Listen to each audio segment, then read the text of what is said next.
Good morning and welcome to episode 142 of the Driller Newscast, the industry's update on the news and stories and policy impacting the drilling and construction industry.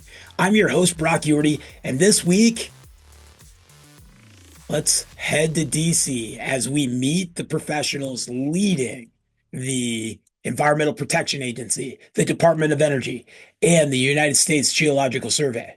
Our feature this week: Drill Better Driller, unleashing America's drillers for energy independence. I want you to think about our professionalism and what we need to do to be good drilling professionals, good environmental stewards, and good advocates for the progression of drilling. For safety this week, we're going to do it right here. Our favorite weatherman, Phil, the groundhog, he saw a shadow and has predicted 6 more weeks of winter. Ironically, winter ends every year at the same time in 6 weeks on March 20th. But with that said, let's think about the last couple weeks of excessive cold weather events, how the jet stream has shifted from having 3 inches of snow in Houston to Louisiana to Atlanta to Florida. We really need to be thinking about our cold weather plan, what we have in place for slips, trips, and falls, what we have in place to ensure that our people are using the right protective equipment, that they have enough gloves, that we're making good choices, that we understand as the temperatures drop, how we need to be handling those icy surfaces, how we need to be handling tooling. What is your cold weather policy? Phil has just given us an update. It's saying we have some more cold times coming across. This is across the country, even into our southeast. What do you have in place? We need to keep our people safe. We need to be protecting them from extreme weather events and understanding how our equipment, tooling, project, and people interact with this extreme weather change. Go out, be safe. For this week in the news, we're heading to DC. We got a lot of new administrators that are operating agencies that 100% impact the drilling and construction industry, from OSHA, where we're still waiting for an appointment, to the United States Geological Survey, the EPA, the Department of Energy, and who we have as Secretary of the Department of Interior. So let's go ahead and start with the EPA, where Lee Zeldin was sworn in as a 17th administrator of the United States Environmental Protection Agency, vowing to uphold the agency's mission while emphasizing both environmental protection and economic growth. I want you to think about how often we're hearing this right now to the executive order we're going to talk about today on unleashing America's minerals, unleashing our drillers. We are talking about environmental protection while encouraging economic growth. For the past 12 plus years, we have had some of the best releases in land and opportunities to mine, to drill for fossil fuels, to open up access for ground source geothermal, for geothermal energy. It is cute that now suddenly we're concerned that we aren't allowing enough economic growth. Zeldin, who is a former congressman from New York, took the oath of office in a ceremony attended by agency officials, government leaders, and energy supporters, chemical supporters, water, groundwater, environmental protection supporters, many people there with many comments. This is what I need you to think about with Lee Zeldin as we step in this. In his first remarks as administrator, he pledged to continue efforts to ensure clean air, water, and land while maintaining policies that support economic prosperity. Here's his quote: The American people elected President Trump last November in part due to serious concerns about upward economic mobility and their struggle to make ends meet. He continues with, we can and we must protect our precious environment without suffocating the economy.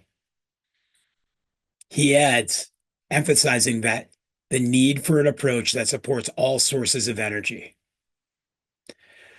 This is a hard one for me, everybody, because our Secretary of the Department of Interior, former governor of North Dakota versus the EPA, he has led multiple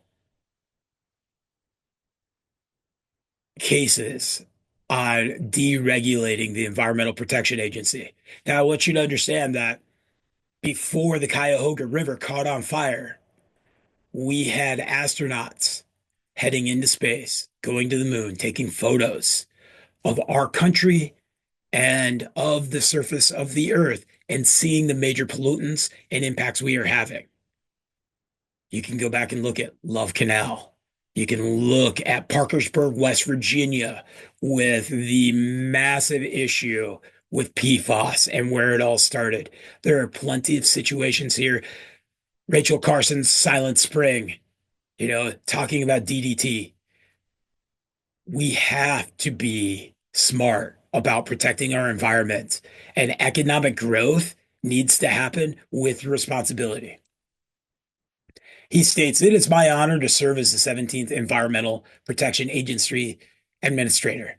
Under President Trump's leadership, we will take great strides to defend every American's access to clean air, clean water, and clean land. We will maintain and expand the gold standard of environmental stewardship and conservation that President Trump set forth in his first administration, while also prioritizing economic prosperity.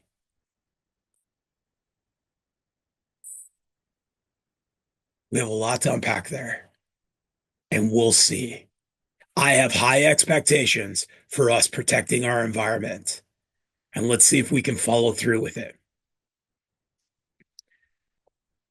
Next, Chris Wright is going to be the head energy secretary. He is to be confirmed. He has said that climate change is real and global issues, but he has also slow rolled the concept of global warming. Chris Wright has had comments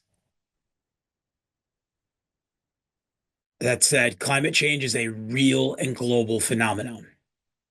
He has acknowledged that burning fossil fuels causes climate change. He has said that climate change is a global challenge that we need to solve. So if we can get Zeldin and Wright on the same page, this is a big thing. And we need to consider all of those impacts and what is going to happen. Energy independence comes from a holistic approach of geothermal for energy and heating and cooling, wind and solar. Now, as we move from the EPA and the Department of Energy, we get to OSHA, whereas you can notice Doug Parker is gone. We have a deputy administrator in there, but there are many vacancies right now in OSHA, and we have lots to do.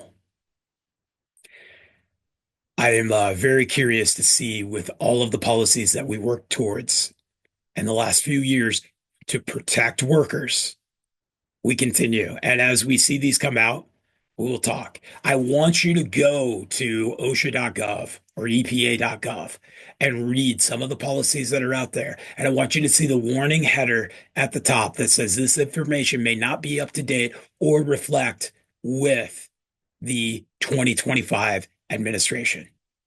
Environmental regulations and health and safety regulations are written in the blood of Mother Nature and human beings working on the job. We need to consider that. Now, United States Geological Survey, a science organization that has been very instrumental in everything that we do in drilling, does not have a new director. And The former director, Applegate, has moved to the role of chief scientist.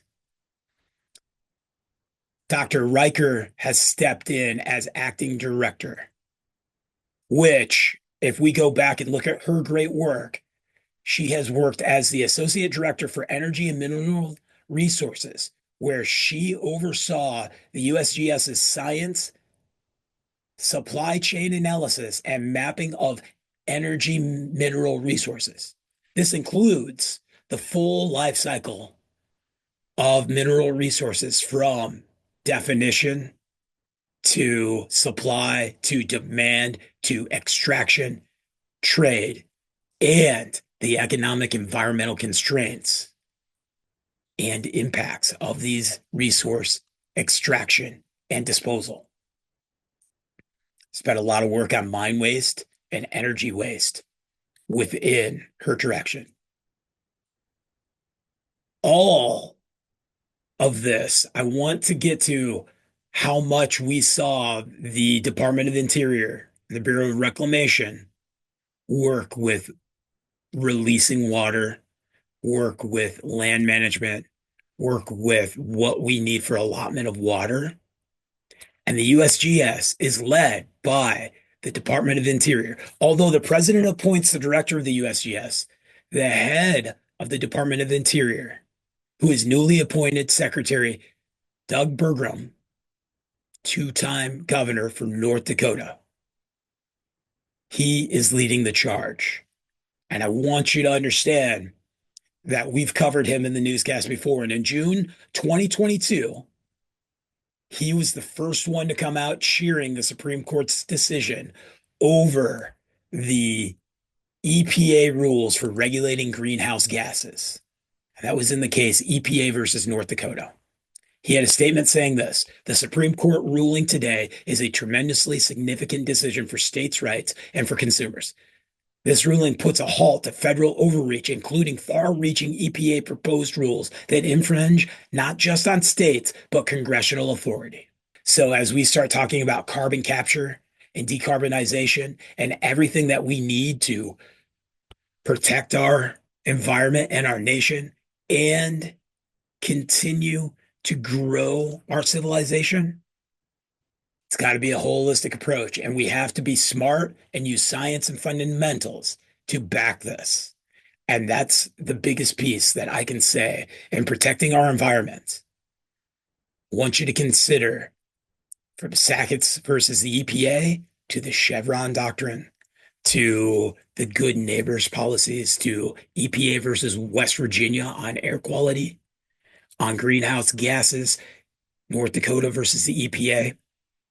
The EPA is there so that we don't have fires on rivers, so that we don't impact air quality across the state, into other states, into interstate issues.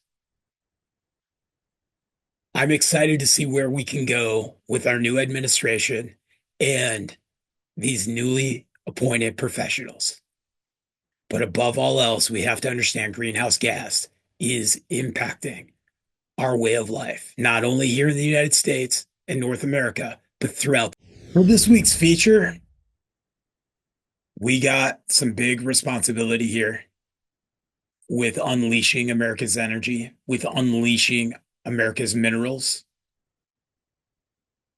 We in the drilling and construction industry have an awesome opportunity in the next 4 years to help continue our civilization for the betterment of humankind, but with huge responsibility.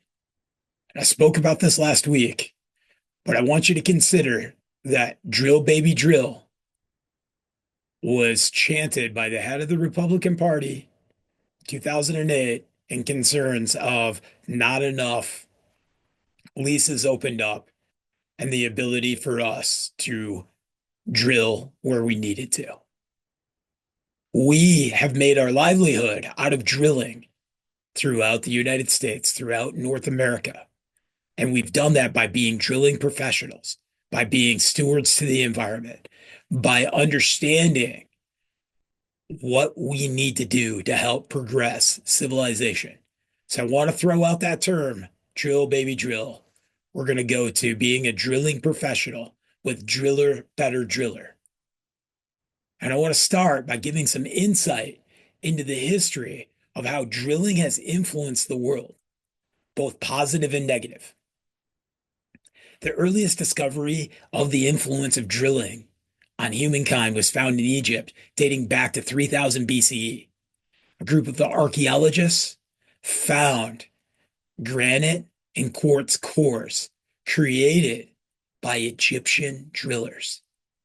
These cores sparked a debate that has lasted for over 140 years now on what type of bits, what type of cutter heads were utilized. At the same time, in the first millennium BC, we saw other significant utilization of drilling to create large water wells for populations. In Persia, there were underground aqueduct systems designed to harness aquifers and transfer water throughout the Middle East without impact to evaporation, natural disaster, or war. I want you to think about what we're doing right now and climate change, and that this was happening a millennia ago.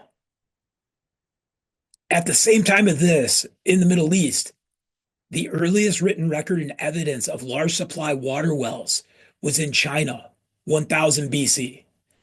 The Chinese developed water well life cycle programs to protect and maintain well production and capacity.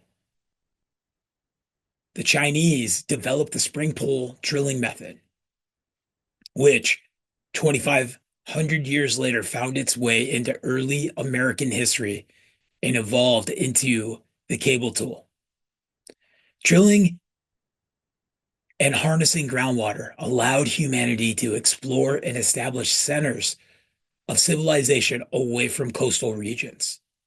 As we look at climate change and the possibility of being at 3 degrees Celsius plus by 2100, being away from coastal regions is imperative to our livelihood. Drilling assisted in the discovery of precious metals, influencing the Renaissance period, where even Leonardo da Vinci found time to develop a rotary drill utilizing auger flights for subsurface exploration and holes. This continued man's progress into drilling. Without the ability to drill and explore the subsurface, humankind would not have the minerals or energy resources to initiate the Industrial Revolution, which in turn had the greatest impact on drilling by mechanizing drills and drilling support equipment. Considering where we are today versus where we were 100 years ago in drilling technology, we as drillers supported industrial progress, increasing the population. And to put it into perspective, in 1803, we moved from a global civilization of 1 billion people to 2 billion people in 1928 and 3 billion people in 1960. After that, the snowball rolling downhill grew by 1 billion people every 12 years to today, where we're at over 8 billion people. Now, why do I speak about this in Driller Better Driller? From our water resources to water conservation to energy resources to responsible mining to all of this is as we look at our agencies and we look at our unleashing our power, we have the power to make sure we're doing this responsibly. So I want to close this history lesson, and I want to punch us in the gut with some reality.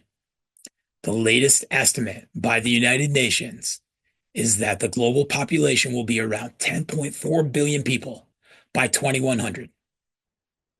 We started the 2000s with 6.144 billion people, and we'll end 100 years later with over 4 billion more souls. So that's right. Driller, better driller. We progressed humankind to the 21st century and simultaneously press the global self-destruct button through convenience of fossil fuels and exploitation of our resources. So, as we look at this opportunity to unleash drilling with the executive order, unleashing America's energy, I want you to go and look at this executive order, and I want you to jump past all the climate discussions and get to Section 9, which is stated restoring America's mineral dominance. And it starts like this: the Secretary of Interior, the Secretary of Agriculture, Administrator of the EPA, and the Chairman of the Council of Environmental Quality, and the heads of any other relevant agencies, as appropriate, shall identify all agencies' actions that impose undue burdens on the domestic mining and processing of non-fuel minerals and undertake steps to revise or rescind such actions. We have sovereign nations within North America. These are our tribal nations who have asked for their resources to be respected, that we don't exploit their water, as we've seen with the Navajo Nation versus the United States, the Navajo Nation versus state of Arizona. What is their water allotment? What are they allowed to mine? What are they allowed to utilize or sell? And this is where we start talking about such actions as we look at sovereign nations and we look at private property and we look at the opportunities. It goes on to state the secretaries of the Interior and Agriculture shall reassess any public lands and their withdrawals for potential revision. He continues with the Secretary of Interior shall instruct the Director of the United States Geological Survey to consider updating the survey list of critical minerals, including for the potential of uranium. Next, it continues, the Secretary of the Interior shall prioritize efforts to accelerate the ongoing detailed geologic mapping of the United States with a focus on locating previously unknown deposits of critical minerals.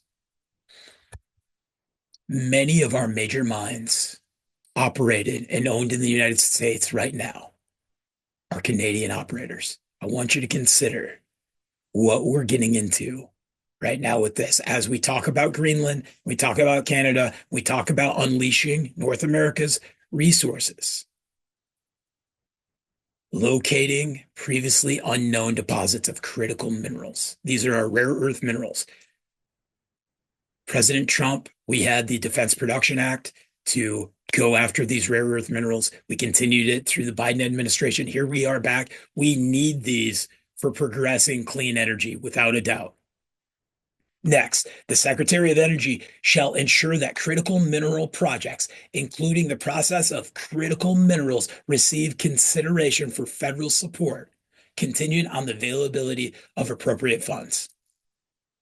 The United States Trade Representative shall assess whether exploitive practices and state-assisted mineral projects abroad are unlawful or unduly burden or restrict the United States commerce. Next, the Secretary of Commerce shall assess the national security implications of the nation's mineral reliance and the potential for trade action. Now we jump into the Secretary of Homeland Security shall assess the quantity and inflow of minerals that are likely the product of forced labor into the United States and whether such inflows pose a threat to national security. And this is all to happen within 90 days of this executive order. Finally, the Secretary of Defense shall consider the needs of the United States in supplying and maintaining the national defense stockpile, review the legal authorities and obligations in managing this stockpile, and take all appropriate steps to ensure that the national defense stockpile will provide a robust supply of critical minerals in event of future shortfall. This says within 60 days of the date of this order, the Secretary of State, Secretary of Commerce, Secretary of Labor, the United States Trade Representative, and the heads of any other relevant agencies shall submit a report to the Assistant to the President for Economic Policy that includes policy recommendations to enhance the competitiveness of American mining and refining companies in other mineral wealthy nations. You can see where we're going with this. Minerals are important to the progression of our civilization. We are now in an administration that is going to recognize those and take all measures to secure them. Mineral rights, groundwater, strategic water reserves, strategic petroleum reserves, lithium, plutonium, tungsten, all the things we need to continue to progress. Finally, the Secretary of State shall consider opportunities to advance the mining and processing of minerals within the United States through a quadrilateral security dialogue. So why are we saying all these things? Because we have multiple national intelligence agency reports over the last 20 years that state impacts of climate change on all resources. That climate change is expected to continue to impact resource scarcity. What we need to think about is how this happens in our regions versus other regions around the world, and how this impacts our water, how this impacts agriculture, how this impacts our position throughout the world, and how we continue to look at Greenland, Canada, Africa, Latin America, and those economies that have the minerals we need. For many developing countries, they're looking to secure water for agriculture. And we have agriculture, and we are looking to secure what mineral rights we need to continue to live the way we do, to progress technologies the way we do, to provide solutions, to find those places. I want to shift gears now, and I want to talk about climate change and our greatest ally to the north. And there was a first report that came out in 2008, Global Trends for 2025, A Transformed World, from the National Intelligence Council, right here in the United States. And it states, climate impact studies show by 2025, Canada will be spared several serious North American climate-related developments, including lack of intense hurricanes and withering heat waves. And climate change could open up millions of square miles of development. Access to the natural resource-rich Hudson Bay would be improved, and being a significant place for trade, for commerce, for agriculture. Central Canada, let's just look at our mid-con and go 1,000 miles north and think about climate change. I'll make it simple for you. We had Napa Valley wines that were wonderful. And then as that dry, arid climate continued, what happened? We had Oregon wines that were great. We had Washington wines, and now we're seeing Western Canada wines. This is the same thing that's happening as we see the Ogallala depleted in the Mid-Con. Here we're opening up longer growing seasons. And it states the Arctic could be a geopolitical and economic bonus. Additionally, agricultural growing seasons will lengthen. Net energy demand for heating and cooling will likely drop, and forests will expand into the tundra. It continues to estimate that we'll have an ice-free Arctic during the summer by the next 10 years. The two most important implications of opening up the Arctic is improved access to likely a ton of mineral resources, rare earth minerals that we need, and shorter transit times and shipping. And that, my friends, industry is exactly the importance of Greenland and Canada and what we're looking at as we see a northern sea route above Russia between North Atlantic and North Pacific could trim 5,000 nautical miles in a week's worth of trip time. So, as we watch us as the United States discuss with Canada and Denmark and Norway, and we see this war with Russia, which there are plenty of territorial claims between Russia and Norway and Canada and Denmark and us, we're going to continue to see tension as the global power to date have to continue to be the global citizen that figures out best pathway forward, because climate change is the thing we're combating. It's not other humans and other countries. Drillers, it is up to us to be better drillers and not exploit these resources and exploit our groundwater and destroy the possibilities of being able to continue down this route. So we need to be better drilling professional.